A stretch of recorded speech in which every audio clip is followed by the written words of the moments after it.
우리가 이 세상에서 사람들에게서 받는 평가는 주님께로부터 받는 평가와 다를 수가 있습니다. 모든 것을 꿰뚫어 보시며 모든 것을 아시는 주님의 평가는 우리가 생각하는 세상의 평가와 다를 수가 있습니다. 교회도 마찬가지입니다. 사람들이 보기에는 잘 알려져 있고 때로 사람들이 부러워하는, 살아있다고 하는, 생동감 있는 교회라고 하는 이름을 가졌지만 4대 교회처럼 주님이 보시기에는 실상은 죽어있다라는 평가를 들을 수도 있습니다. 넓고 편리한 시설, 화려한 예배당, 모든 것이 갖추어진 것 같은 그런 시스템을 가진 교회, 그런 교회에 내가 출석하고 있다는 것으로 내가 주님 앞에 인정받는다고 생각해서는 안 됩니다. 때로 좋은 설교만 골라서 내가 듣는 신앙인이라고 나 자신을 판단해서 내 믿음이 좋다고 생각해서도 안 됩니다.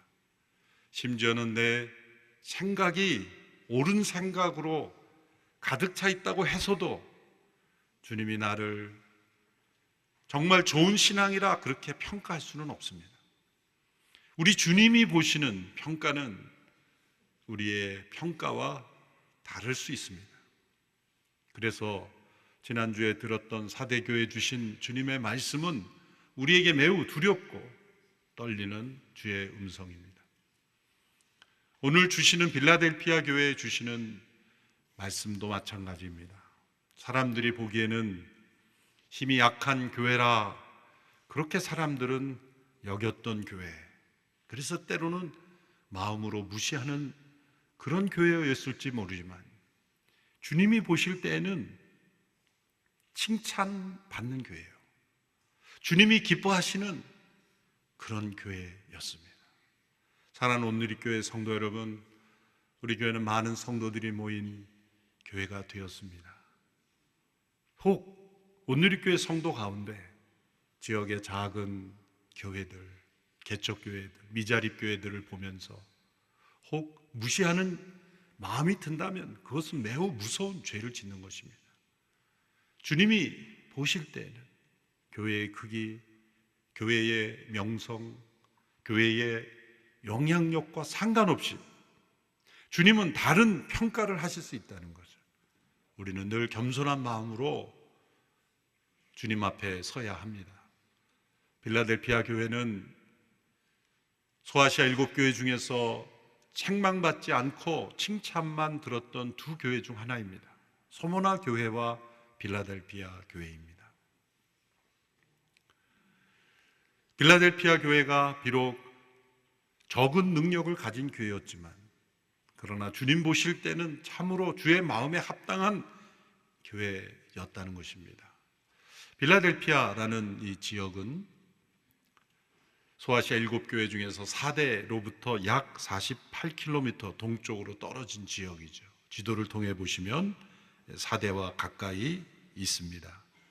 7도시 중 가장 나중에 생긴 신흥 도시, 젊은 도시입니다. 주전 2세기 중반에 세워졌습니다. 여러 강과 산이 겹쳐 있는 비옥한 고원, 4대 지역과 마찬가지로 그런 지역이었습니다. 화산이 많은 지역이었습니다. 그래서 이 4대 지역과 유사한 것은 지진이 많이 일어났다는 겁니다. 지난주 살펴본 4대 교회도 주후 17년에 거의 멸망할 정도로 지진에 큰 타격을 받았습니다만 그 정도의 심각한 데미지는 없었지만 자주 많이 일어나는 지역이 바로 빌라델피아 지역이라고 하였습니다. 역사가들에 의하면 벽에 금이 가지 않은 날이 없을 정도로 큰 규모의 지진은 아니지만 자주 지진이 일어난 지역이었습니다. 그래서 그 도시에 거주하는 시민들은 늘 불안할 수밖에 없었고, 그래서 도시에 거주하기보다는 그 주변에 산악 지역이던 그런 평지건 시골에 가서 농사를 짓는 그러한 흐름이 대세였다고 합니다. 매우 불안전한 생활을 하였습니다. 이렇게 지리적으로는 4대 교회와 비슷했지만 영적인 상황으로는 서머나 교회와 비슷했습니다.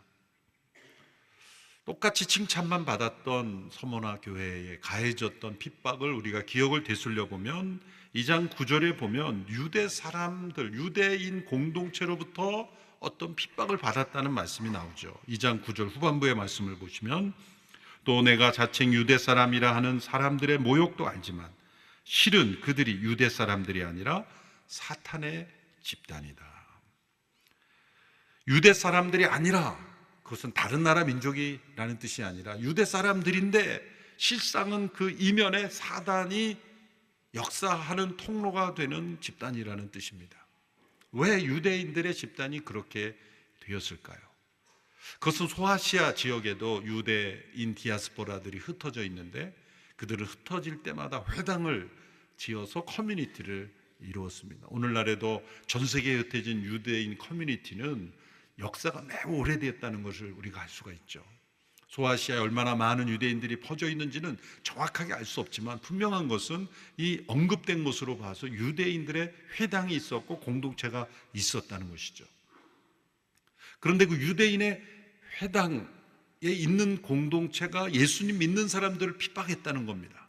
어떤 시각으로 핍박을 했을까? 그것은 예수님을 믿는 이들이 먼저 믿을 수 있는 가능성은 구약의 역사를 통해서 메시아의 오심의 예언을 알고 하나님의 약속을 알았던 유대인들이 먼저 믿을 수 있는 가능성이 많은 것 아니겠습니까? 전혀 구약 역사를 모르는 이방인들이 믿는 것보다는 훨씬 더 가까이 갈 수 있는 것이죠.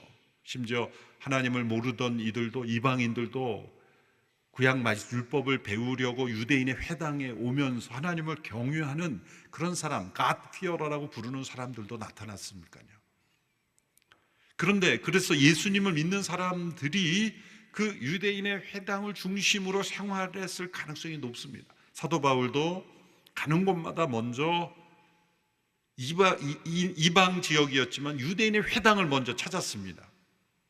그래서 먼저 약속을 따라오신 예수님을 먼저 전하곤 했습니다. 그러므로 소아시아 7교회에도 회당이 있는 지역에는 예수 믿는 이들이 회당을 중심으로 신앙생활을 했다는 것이죠. 그런데 그 유대인들이 예수 믿는 사람들을 쫓아낸 겁니다. 아니, 모일 장소가 회당밖에 없습니까? 그런 의미를 뛰어넘는 의미가 있는 것은 로마 제국이 지배하고 있었던 시대에 로마 제국은 자신들이 정복하기 이전에 있었던 종교는 존중을 해줬습니다. 그러니 유대인의 회당도 존중을 받은 겁니다. 로마 황제를 신처럼 떠받드는 그러한 숭배가 있었고 신전들이 있었지만 회당은 일종의 안전한 지역이 되었던 거죠. 유대인의 회당에 소속된 그런 증거가 있다면 일단 핍박으로부터 제외될 수 있는 그러한 지역에 있었던 거죠. 그러한 혜택을 받을 수 있었던 겁니다. 그런데 회당으로부터 쫓겨남을 받게 되면 이제는 새로운 종교라는 혐의가 쓰여지고 직접적인 핍박을 받게 되는 대상이 되는 겁니다. 일종의 로마로부터는 신흥 종교라고 생각되게 되는 겁니다. 예수 그리스도를 믿는 이들은 처음부터 기독교라는 이름으로 어떤 종교 시스템을 만들지 않았죠. 그저 예수님을 전했을 뿐이고 또 유대교의 울타리 내에서 역사가들은 유대교의 한 분파처럼 여길 정도로 그냥 익숙했기 때문에 예수님께서도 회당에 참여하신 것처럼 제자들도 회당에 참여했고 초기 예수님을 믿는 이들도 유대인의 회당에 함께 참여했던 겁니다. 그 일종의 문화였기 때문이죠. 근데 그들이 쫓아냈다. 그 이유는 무엇입니까? 그것은 아브라함의 혈통적인 후손이 아니면 하나님 백성이 아니라는 주장 때문이었습니다. 만일 하나님의 백성이 되려면 율법을 지키든지 아니면 유대인화되는 그러한 과정이 있어야 된다라고 주장했기 때문이죠. 그럼 하나님께서 아브라함을 택하신 이유는 아브라함과 그 후손만을 하나님의 백성으로 삼으신 것일까요? 이것은 거짓입니다. 창세기 12장 1절 3절에 보면 하나님께서 아브라함을 택하신 목적은 땅의 모든 족속의 복의 근원이 되게 하시는 것이라고 분명히 말씀하셨습니다. 사도 바울도 갈라디아 3장 29절에서 예수 그리스도를 믿는 이들이 아브라함에 속한 자다, 곧 하나님의 나라의 백성이 되는 것이다 라고 말씀했습니다. 그러므로 이 유대인의 회당을 장악하고 있는 이들은 자신들의 잘못된 선민의식을 가지고, 잘못된 하나님 나라의 신학을 가지고 예수 그리스도를 믿는 이들을 추방하고 축출함으로써 로마 제국의 핍박의 대상이 되도록 만들었던 겁니다. 이것이 서머나 교회에도 일어난 핍박이고 빌라델피아 교회에도 똑같은 핍박이 있었다는 겁니다. 그래서 3장 9절에 보면 사탄의 집단이라고 부르고 유대인의 회당을 사단의 회당이라고 평가하신 것입니다. 자, 이러한 핍박 속에 있었던 빌라델피아 교회 성도들에게 주님께서 자신을 어떻게 소개하신지를 보십시오. 7절의 말씀입니다. 시작. 너는 빌라델피아 교회의 사제에게 이렇게 써라. 거룩하고 참되시니 다윗의 열쇠를 가지시니 곧 열면 닫을 사람이 없고 닫으면 열 사람이 없는 이가 이렇게 말씀하신다. 거룩하고 참되신 분이신 그분이 다윗의 열쇠를 가지신 분이다. 그분이 열면 닫을 사람이 없고 닫으면 열 사가 없다. 절대적 권세를 가진 분이다. 그 다윗의 열쇠라는 의미는 무슨 말일까요? 하나님 나라의 절대적인 권세를 가지신 분이라는 겁니다. 그 나라에 들어가는 것을 결정하는 분도, 또 그 나라에 행하는 모든 것을 결정하는 분도 바로 예수 그리스도께 권세가 있다는 겁니다. 그러므로 유대인의 회당에 있는 이들이 자신들이 마치 하나님 나라에 들어오고 나가는 것을 자신들이 결정하는 열쇠를 쥔 것처럼 말하는 것은 거짓이며, 그 열쇠를 가진 분은 오직 예수님이시다라고 말씀하는 겁니다. 다윗의 열쇠라는 표현은 구약 열왕기하 18장과 이사야 22장에 나옵니다. 그것은 히스기야 시대의 왕실의 청직이, 오늘날을 말하면 정부 관리가 되겠죠. 엘리야김이라는 대표가 이제 아수르의 왕과 협상을 하기 위해서 대표로 파견할 때 그에게 전권을 부여한다는 의미에서 다윗의 열쇠를 주었다, 이런 표현이 나옵니다. 그러나 주님께서, 하나님께서는 그 상황을 통해서 장차 오실 다윗의 후손으로 오시지만 메시아로 오시는 그 예수님을 가리키는 메시아 예언으로 사용하신다는 겁니다. 이사야 22장 22절의 말씀이 이렇게 되어 있습니다. 그리고 내가 다윗의 집의 열쇠를 그의 어깨에 두겠다. 그가 열면 닫을 사람이 없고 그가 닫으면 열 사람이 없을 것이다. 이 말씀은 스스로 자신들이 마치 하나님 나라에 들어오는 것을 허용하는 권세가 있는 것처럼, 열쇠가 있는 것처럼 주장하는 유대인들에 대하여 그들의 거짓을 드러내시는 말씀입니다. 또한 핍박받고 있는 추방된 성도들에게는 그들이 아니다, 내가 그 열쇠를 가지고 있다. 너희들이 사람에게서는 쫓겨났지만 나는 너희들을 환영하는 하나님 나라로 너희들을 환영한다라고 말씀하시는 메시지가 된 것입니다. 이 얼마나 큰 격려입니까? 또한 주님께서는 그 성도들을 격려하고 칭찬하십니다. 3장 8절의 말씀이죠. 우리 같이 읽습니다. 시작. 내가 내 행위들을 안다. 보라, 내가 내 앞에 열린 문을 두었으니 아무도 그 문을 닫을 수가 없다. 이는 내가 힘이 약한 가운데도 내 말을 지키고 내 이름을 부인하지 않았기 때문이다. 빌라델피아 성도들이 유대 공동체로부터 축출되고 이제 로마로부터 핍박받을 때 그들의 인생의 문이, 믿음의 문이, 기회의 문이 닫힌 것처럼 여겨졌을 겁니다. 그러한 상황 속에 주님께서 내가 너희 앞에 열린 문을 두었다라고 말씀하는 것이 얼마나 큰 위로와 격려가 되었겠습니까?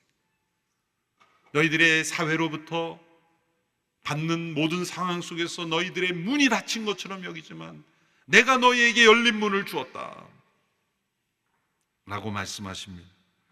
이 열린 문이란 무엇을 의미할까? 학자들에게도 해석이 나누어집니다. 새로운 사역 혹은 전도의 기회라고 해석하는 분도 있고 하나님 나라에 들어가는 문이라고 해석하는 분도 있습니다. 어느 쪽이 맞을까? 단어 자체가 열린 문 아닙니까? 저는 두 가지 다 열어서 받아들인다. 두 가지 다 가능해요. 첫째, 열린 문을 새로운 인생과 사역의 기회라고 해석하면 적용할 점이 참 많습니다. 우리의 인생에서 내가 가고자 하는 상황마다 막다른 벽에 부딪히는 경험들이 있습니다. 그때 우리는 하나님 앞에 무릎을 꿇고 기도합니다. 눈물을 흘리게 됩니다. 신비로운 것은 인생의 문이 막혔을 때, 눈물을 흘릴 때 비로소 문이 닫힌 게 아니라 하나님의 열어주신 문이 있다는 것이 보여지는 거예요. 하나님은 우리의 삶을 인도하실 때때로 우리 앞길을 막으심으로 인도하시는 하나님이시기도 합니다. 하나님이 닫으신 문은 인간이 열 수 없습니다. 하나님이 열어놓으신 문은 인간이 닫을 수가 없습니다. 하나님이 닫으신 문 앞에서 아무리 하소연하고 불평해봐야 소용없습니다. 하나님이 열어놓으신 문 앞에서 주저한다면 우리는 하나님의 인도하심을 경험할 수 없습니다. 하나님께서 이스라엘 백성들을 출애굽시키실 때 약속의 땅으로 갈 수 있는 좋은 길, 넓은 길, 평탄한 길이 있었습니다. 그런데 길이 아닌 곳으로 인도하셨습니다. 홍해 앞바다입니다. 아픈 바다가 가로막혀 있고 뒤에는 애굽의 군대가 추격해 오는 사방이 막혀 있는 문의 상황입니다. 닫힌 문의 상황입니다.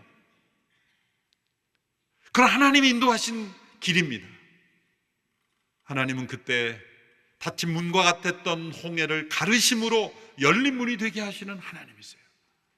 우리의 인생에 문이 닫혔다고 생각할 때 인생이 끝났다고 생각하지 마시고 하나님께서 나를 인도하셨다면 이 닫힌 문 자체가 열린 문이 될 수 있고 그 문이 아닌 다른 문을 여실 수가 있다는 것을 믿으시기 바랍니다. 중요한 것은 하나님께로 우리가 나아가는 것이 중요합니다. 스스로 내 문을, 내 길을 내가 열고 내가 살아왔다고 생각하는 사람들은 인생의 문이 닫혔을 때 당황하고 절망할 수밖에 없는 것입니다. 그러나 하나님은 우리의 문을 닫으심으로 또 다른 문을 여십니다. 열쇠를 가진 분이 누구십니까? 예수 그리스도시라는 거죠. 예수님이 열쇠를 주시면 그 닫힌 문은 열립니다.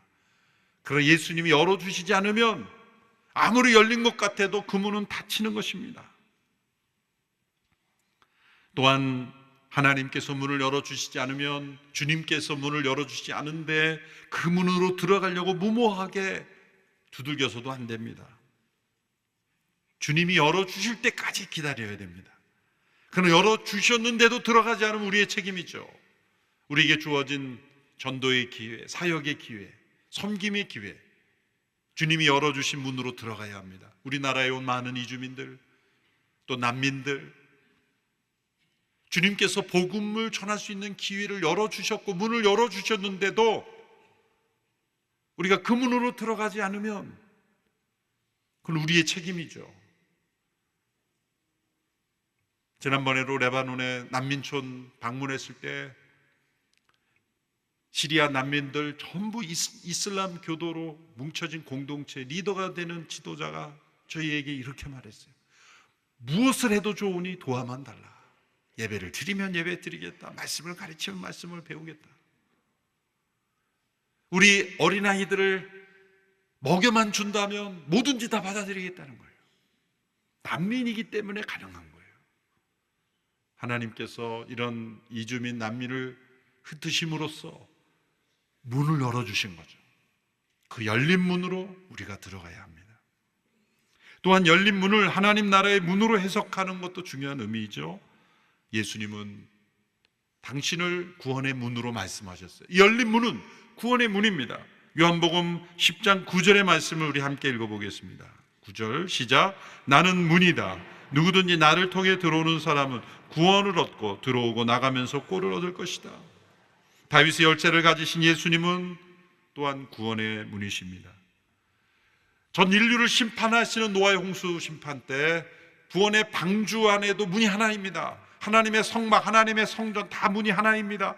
오직 구원의 문은 하나임을 말씀하시는 거예요.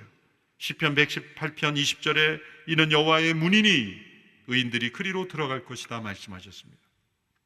사도행전 4장 12절에 예수의 다른 어느 누구에게서도 구원을 받을 수 없다고 말씀하셨습니다. 다른 이름, 구원받을 만한 다른 이름을 우리에게 주신 일이 없다고 말씀하셨습니다. 구원의 문은 오직 하나, 예수 그리스도이십니다. 어떤 사람들은 여러 종교가 있는데 다 구원의 문이 아닙니까? 다른 모든 문은 다 이 세상에서 이 세상으로 옮기는 문입니다.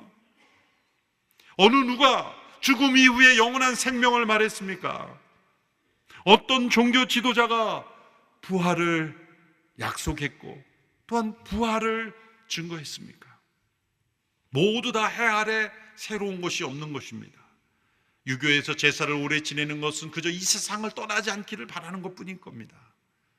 공자에게 누군가 죽음 이후에 물어봤을 때 내가 살아있을 때의 일도 알지 못하고 어찌 죽음의 일을 내가 알겠느냐? 정직한 대답이죠. 가우타마 붓다에게는 죽음 이후에 묻는 것을 대답하기를 nothing, 아무것도 없다. 과연 그럴까요? 죽음으로 모든 것이 끝나면 왜 절에 그렇게 뭘 붙여놓고 뭘 빌죠? 종교의 창시자가 nothing이라고 했다면 죽음 후에 모든 것이 끝난다면 왜 죽은 이후에를 위해서 뭔가를 하는 거냐 말이죠. 오직 예수 그리스도만이 하나님의 진리요 구원의 문이시요 길과 진리와 생명이십니다.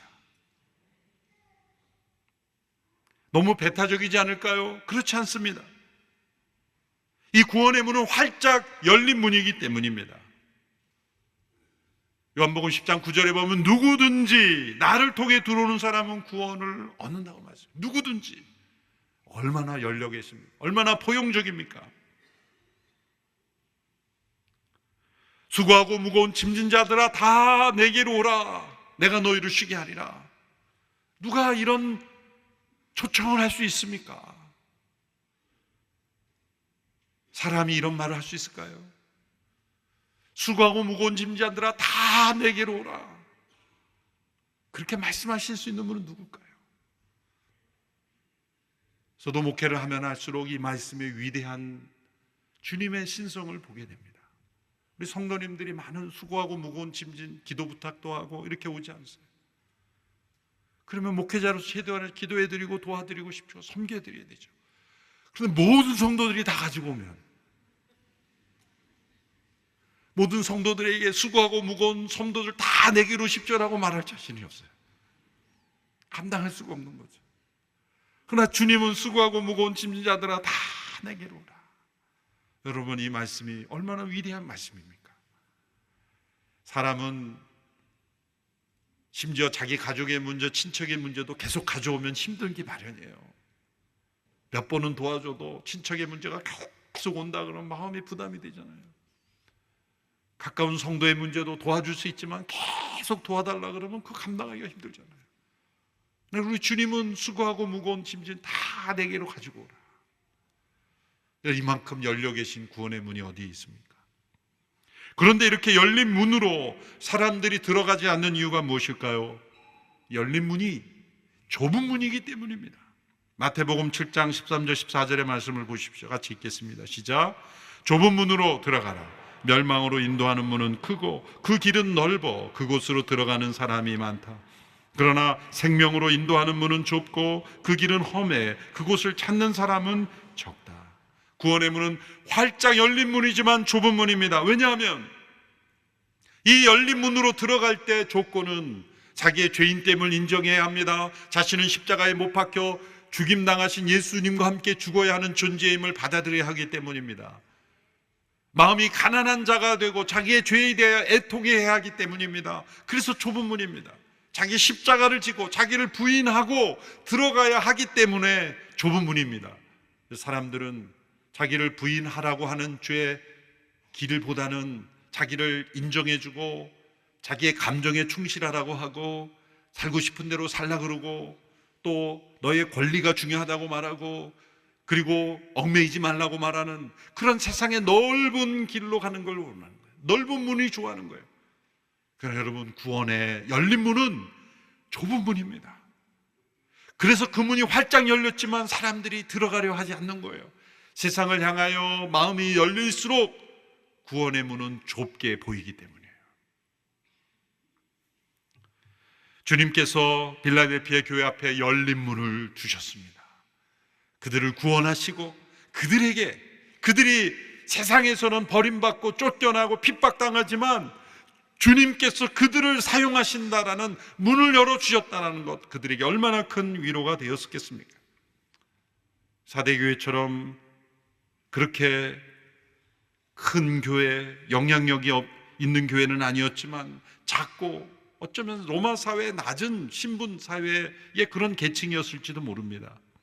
경제 사회적 영향력이 약했을지 모르지만 그들의 약함은 결코 주님 보시기에 약점이 아니었습니다. 우리가 이 세상에서 경험하는 약함은 절대로 하나님 앞에 약점이 아닙니다.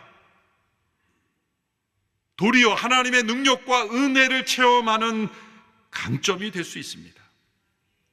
여러분, 세상에서 강점이라고 여겨지는 것이 하나님의 능력과 은혜 앞에서는 약점이 되는 경우가 많습니다. 반대로 세상에서는 약점으로 여겨진 것이 하나님의 은혜는 강점이 되는 게 많습니다. 여러분, 모세가 왜 출애굽의 지도자로 쓰임 받았습니까? 그가 애굽의 왕궁에서 40년 동안 최고의 교육을 받았기 때문입니까? 아닙니다. 40년 동안 그가 애굽의 왕중에 최고 교육을 받은 결과가 무엇입니까? 그가 자신의 혈기를 이기지 못하여 사람을 때려 죽이는 것이었습니다. 그로부터 40년 후 그가 미디안 광야에서 양들하고만 지내므로 이제 사람과 소통할 기회가 없어서 내가 진짜 말을 할 수 있는 인간인가? 말할 수 있을까라고 언어의 능력조차 잃어버렸다고 여겨질 그때에 그가 지극히 연약해졌을 때 하나님께서 그를 지도자로 부르신 겁니다. 그의 강점은 사라지도록 기다리시고 그의 약점이 더 분명히 나타났을 때 하나님은 그를 사용하신 겁니다. 아브라함을 왜 열방의 아버지, 믿음의 조상으로 부르셨습니까? 그의 아내 사라 아이를 낳지 못하는 여인이었기 때문입니다. 사회적으로는 약점이었죠. 그러나 하나님은 오히려 그 약점을 통해서 하나님의 나라의 통로가 되게 하신 겁니다. 하나님의 전능하신 능력, 그 은혜를 나타내는 통로로 아브라함을 사용하신 거죠. 믿음의 조상, 또 열방의 아버지로 부르실 만한 사람이 있다면 구약의 욥이 아니겠습니까? 자녀도 많이 낳고 믿음도 좋은 사람, 그런 사람이 믿음의 조상이 되고 열국의 아버지가 되어야 되지 않습니까? 그러나 하나님께서는 오히려 아브라함을 택하여 부르신 거예요. 야곱이라는 사람은 사회적으로는 강점이 많았죠.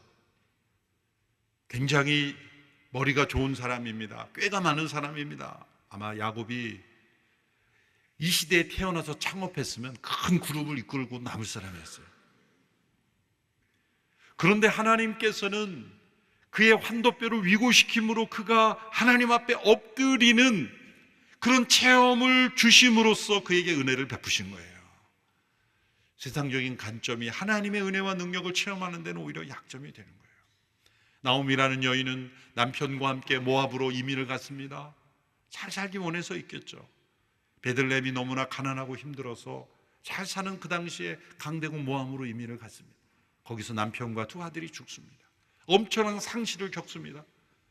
그러나 그녀와 함께 돌아온 룻이라는 자부가 보아스라는 남편을 만나 그 가정을 통해 다윗의 조상이 태어나면 메시아의 족보에 참여하는 통로가 되었습니다. 세상에서의 꿈은 깨어졌지만 하나님의 꿈이 이루어지는 거죠. 빌라델피아 교회의 약점은 결코 하나님 나라의 약점이 아니었습니다. 사도 바울도 얼마나 강점이 많은 사람입니까? 그러나 하나님께서 그의 모든 강점을 스스로 배설물처럼 여기도록 하시고 그를 육체의 가시와 많은 유대인들의 핍박 속에 두게 하심으로써 도리어 그를 이방인의 사도로 쓰신 것입니다. 빌라델피아에 있었던 연약함, 그것은 하나님 나라의 약점이 아니라 도리어 그 능력과 은혜를 체험하는 통로가 된 것입니다. 신학자 중에 마르바돈이라는 신학자가 있는데 여성 신학자입니다. 어려서부터 병을 많이 앓아서 하루도 진통제가 없으면 살 수 없는 그러한 고통 속에 살아갔던 분인데 안식, 기타 등등의 아주 좋은 책들을 많이 쓴 분이죠. 그분이 이런 말을 기록했습니다. 그리스도의 나라를 지탱하는 것은 세상 기준에 따른 힘이 아니라 그리스도의 은혜를 빛나게 하는 약함이다. 여러분, 우리의 약함은 결코 장애물이 아닙니다. 약함 속에서 하나님의 능력과 은혜를 의지하지 못하는 것이 우리의 장애물입니다. 이렇게 빌라델피아 교회 성도들을 격려하시며 그들의 믿음 가운데 인내하면 그들에게 주신다는 약속이 있습니다. 첫째로 3장 9절 말씀이죠. 같이 읽겠습니다. 시작. 보라, 내가 그들로 내 발 앞에 꿇어 엎드리게 하고 내가 너를 사랑하는 줄을 알게 할 것이다. 그들의 대적자들이 그들의 발 앞에 꿇어 엎드리게 한다는 거예요. 승리하게 한다는 거지. 이것은 굴욕시킨다는 뜻이 아니라 그들이 회개하고 돌아온다는 거예요. 그들 중에서. 그리고 그들이 빌라델피아 교회를 사랑하시는 주님의 사랑을 알게 된다는 거예요. 여러분, 이것이 진정 승리입니다. 그들이 회개하고 돌아오는 것, 변화되는 것, 하나님의 사랑을 알게 되는 것, 그것이 주께서 우리에게 주시는 승리입니다. 둘째로 온 세상에 임할 시험으로부터 지켜주신다는 겁니다. 3장 10절의 말씀이죠. 시작. 내가 내 인내의 말을 지켰으니 땅 위에 사는 사람들을 시험하기 위해 온 세상에 시험이 닥칠 때 나도 너를 지켜줄 것이다. 지금까지 경험한 시험보다 더 큰 시험이 임할 것인데 그 시험으로부터 지켜주신다는 겁니다. 시험이 없게 주겠다가 아니라 더 큰 시험도 너를 해치 못하도록 지켜주겠다. 우리가 하나님의 말씀을 인내하며 지키는 이유가 어디에 있습니까? 우리가 앞으로 당할 시험으로부터 우리를 지켜주기 때문입니다. 여러분, 하나님의 말씀을 지키는 삶이 중요한 것은 그 말씀을 지킴으로 장차 임할 수 있는 시험으로부터 하나님이 우리를 지켜주시는 겁니다. 말씀에 불순종하는 삶을 살면서 하나님 나를 지켜주세요, 지켜주세요라고 기도하는 것은 잘못된 기도죠. 우리가 주의 말씀을 지키면 하나님께서 우리를 시험에서 지켜주시는 거예요. 이제 빌라델피아 교회 성도들이 경험했던 그 지역에서 경험했던 시험과 비교할 수 없는 온 세상에 임할 시험에서도 그들을 지켜주신다 약속하셨어요. 이것은 오늘 우리에게도 해당되는 말씀입니다.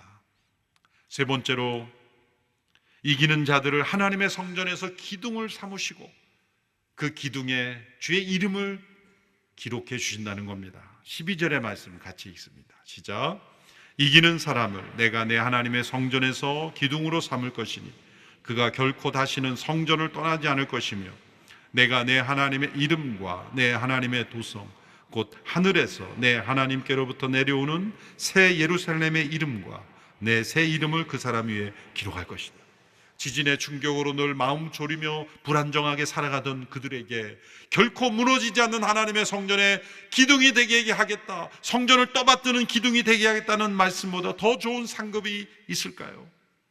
여러분, 우리가 이 세상의 약함 속에서 믿음으로 인내하며 순례자로 살아갈 때 하나님께서 우리를 영원히 무너지지 않는, 도피할 필요가 없는 성전의 기둥이 되게 하시겠다는 거예요. 우리가 이 땅에서 주의 이름을 위하여 자신의 이름을 내려놓으면 우리의 기둥 위에 하나님의 이름과 예수님의 새 이름과 새 예루살렘의 이름을 새겨주신다. 이름이 새겨진다는 게 무슨 의미일까요? 우리가 경험하지 못했던 친밀하게 주님을 알고 연합되는 것을 의미하는 거예요.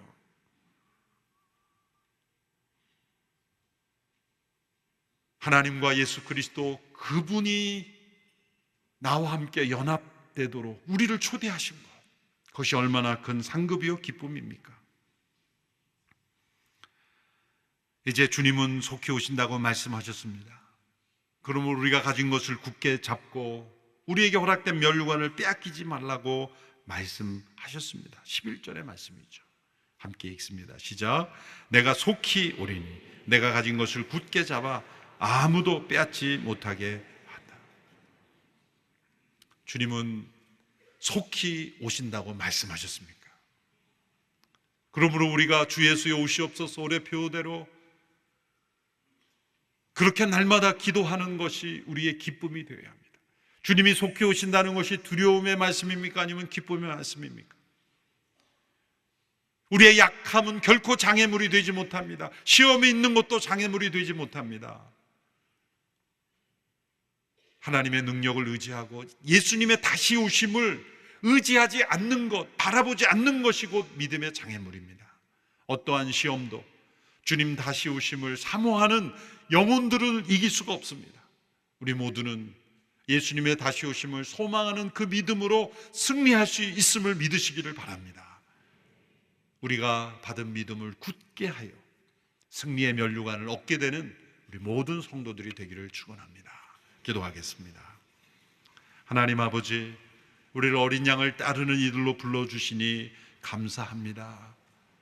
이 세상에서 어떠한 인생의 닫힌 문이 있다 할지라도, 또한 우리를 넘어뜨리는 시험과 핍박, 고난이 있다 할지라도 결코 무너지지 않는 믿음의 사람 되게 하여 주시옵시고, 장차 하나님 나라의 성전의 기둥이 되게 하시며 그 이름을 새겨주신다는 그 약속을 바라보며 믿음의 경주를 달려가며 믿음의 인내를 승리하는 저희들이 되게 하여 주옵소서.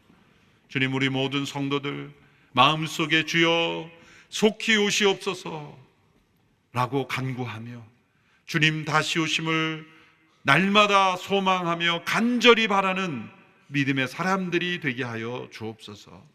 예수님의 이름으로 기도합나이다. 아멘.